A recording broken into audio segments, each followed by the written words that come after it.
Thank you so much, Alan. I mean, now you're all of a sudden in the offseason. That happened quickly, didn't it? And you think back on the way this season transpired. Islanders coming in under first-year head coach Lane Lambert, having missed the playoffs last year. They had some ups and downs through the regular season, but they found a way to get back into the postseason. And by the end of it, Butch, no one really wanted to play the New York Islanders here in the first round. No, and everybody talked about that almost all season long as the Islanders were underdogs, and everybody was predicting that it weren't going to make the playoffs, and a lot of criticism on the players, on the coaching staff, on the general manager. But the Islanders found a way to get it done. And I think when you look at Lane Lambert, this is his first year as a head coach in the National Hockey League, and you're going to say, well, he had experience with Barry Trotz. Well, it's a different ball game when you're the boss, and I think you're going to learn as the season goes on. And I thought he made some really nice adjustments.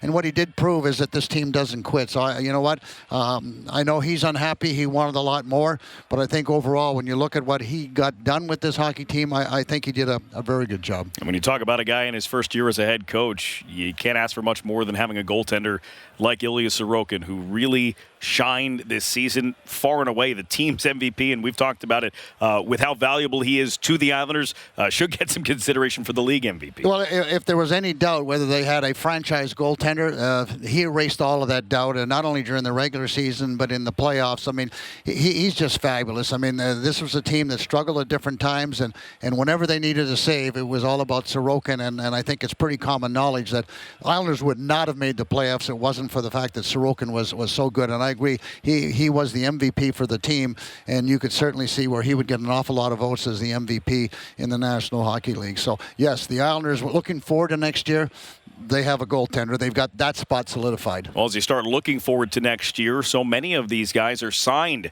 moving forward. Guys like Scott Mayfield are not.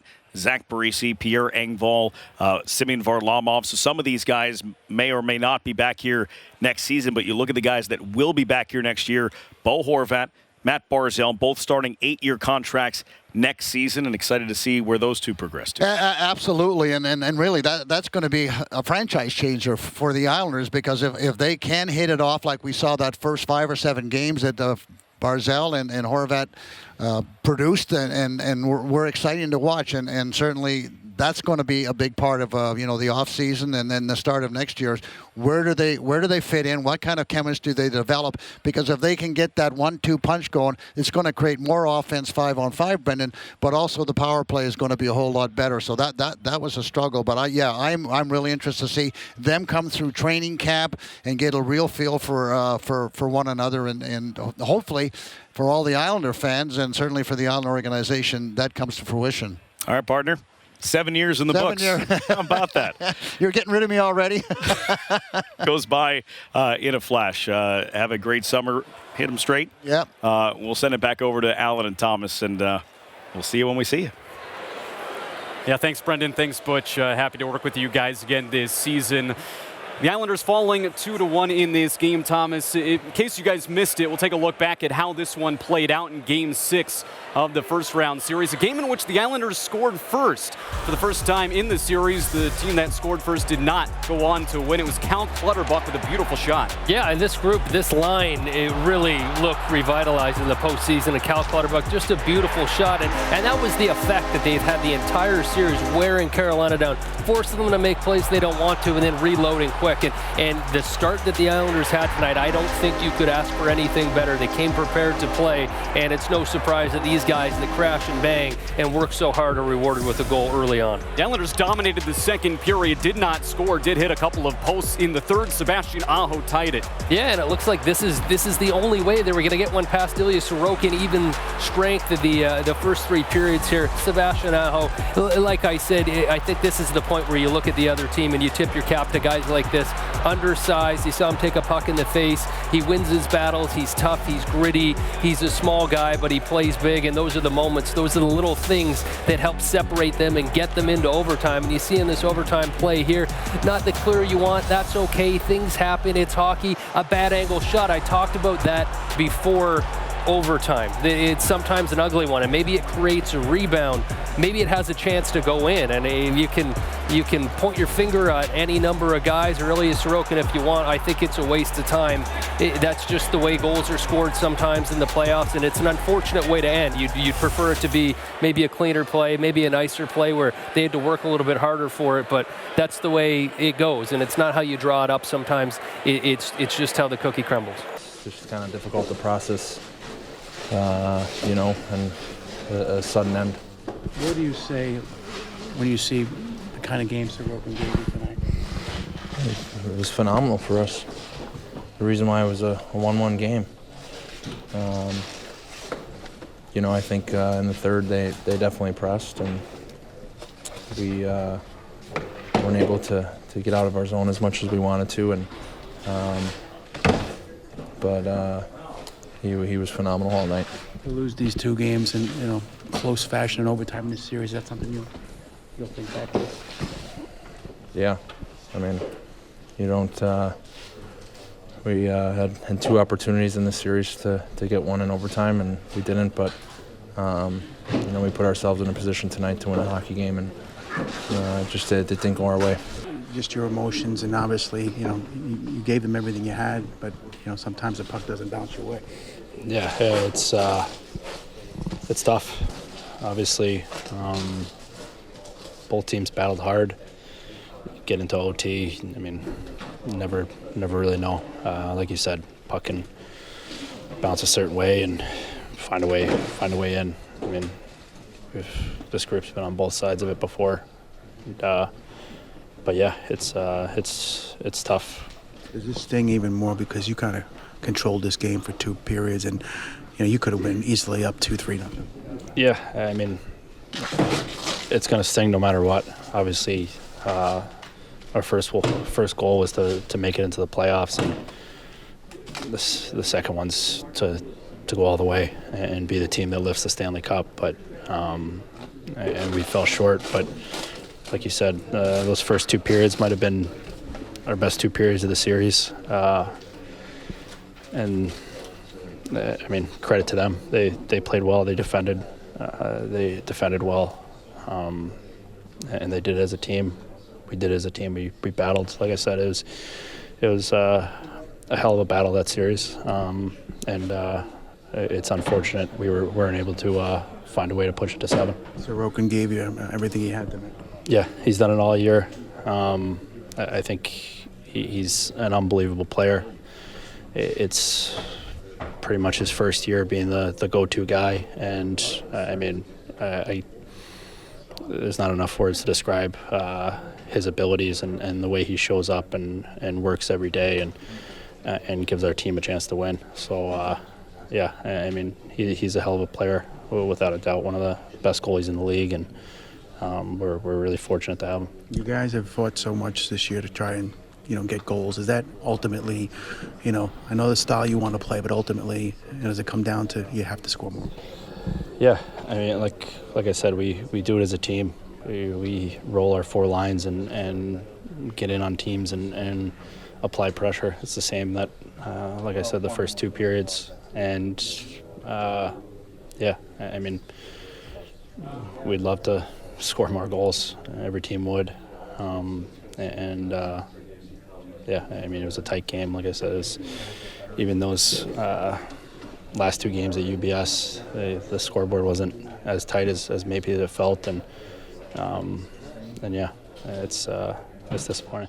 For the majority of the game, we had a really good game, and we had our opportunities and had our chances, and like you said, easily could have had been up 2 or 3 goals, and they kind of took it to us in the third a little bit. Obviously, wish we could have had that goal back, but it is what it is, and we just got to use it as fuel for next year, because it is a special group in here, and we have a lot of talent, and I'm proud to be here. That's a team that obviously wins the division, but you had 2 opportunities in overtime to win this series. No, exactly, and we came up flying in overtime again, and I thought we played well, all the way until the end.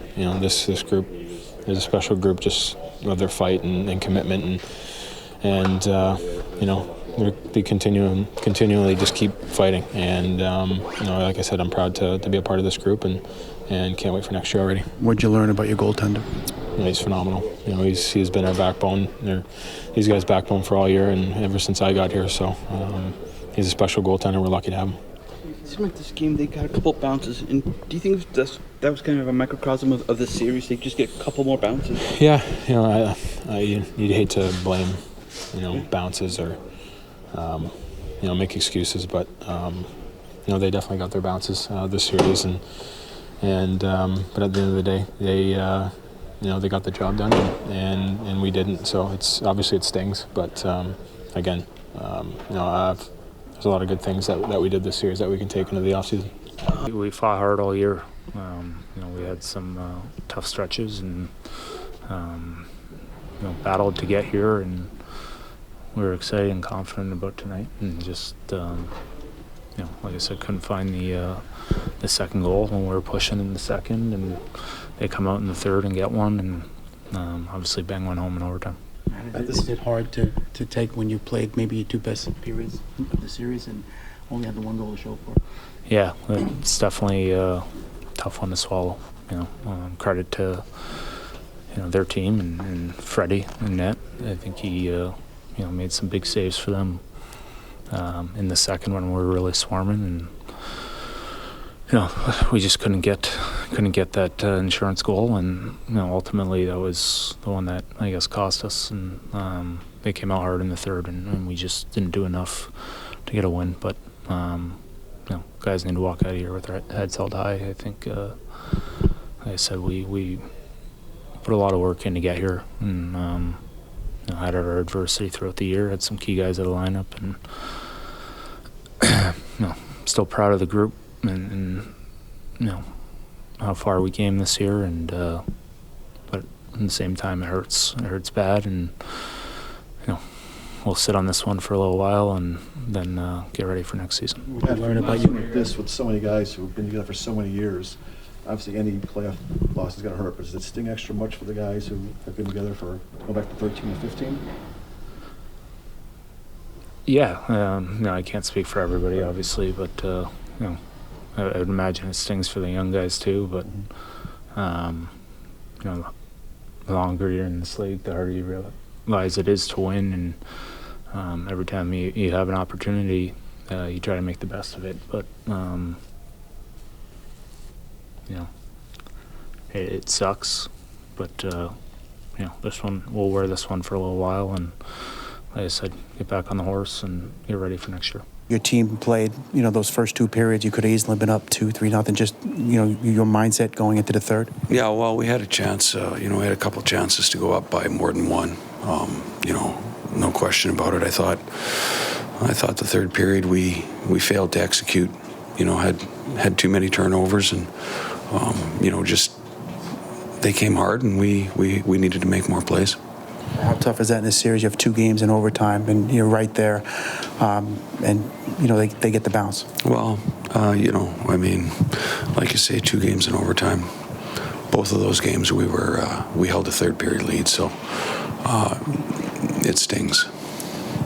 Matt talked a little bit about the mentality in the third, maybe preventing you guys from pushing a little bit, and not that it was a conscious decision to sit back, but kind of, I guess, being up 1-0 and the instinct being to hold on to the lead versus attack. Did you feel that at all? Well, I certainly felt like we could have been more on our toes. I didn't think we established our forecheck in the third period, so as a result, we were on our heels more than we needed to be. There's no question about that, and therefore it became difficult to break pucks out of our zone. Did you, I guess, do any? What do you do in that situation to try and, I guess, to prevent that or to turn it around? Well, just tell them to get on their toes, get moving forward. And that's all you can do. Yeah, Lane, I know it's really raw right after a loss like this, but how do you view this season at this point? Well, we'll take a look at the season here as we go forward. Summarize the season in a few days. Right now, the losses are our focus at the moment. It stings. I will say that our guys showed a lot of commitment, a lot of determination all year long, and we battled right down to the end. I know it's a what if, but in that second period, did you kind of feel if you had just gotten that second goal? I know a 2-goal lead isn't a lockdown thing, but the way you were playing, had you gotten that second goal, you probably could have, closed that out. Well, I think that, again, I thought we had some really good chances to make it 2 and even 3, but, we didn't. Their goaltender made some saves, and that's just the way it goes. What was just the difference in this series to you when you look back on it? I think there's just, the difference was very marginal. It's a little bit about what we've already mentioned. A couple of third period leads that we didn't hold on to. So again, we'll look back at the series as we, in the coming days. But very tight series all the way along. When you look at some of the top guys, whether it's Horvat, I know Barzal was coming off an injury, but Peugeot, did you need a little bit more out of your high-end guys, or were they doing something to kind of keep them in check? I think it was. I think they were battling. They gave it absolutely everything they had, and again, there wasn't much ice out there for either team, and that was just the way the series went. So, it wasn't easy. What did you see from Stastny's winner with Pelech at the blue line there? Pardon me? What did you just see on Stastny's winner there with Pelech at the blue line? Well, he had an opportunity, but the play itself was a bit of a miscue. We changed, and it's just the way it goes. Obviously, anytime you give up a goal like that, you can summarize it and break it down in a bunch of different ways. But at this point right now, I thought our guys battled hard.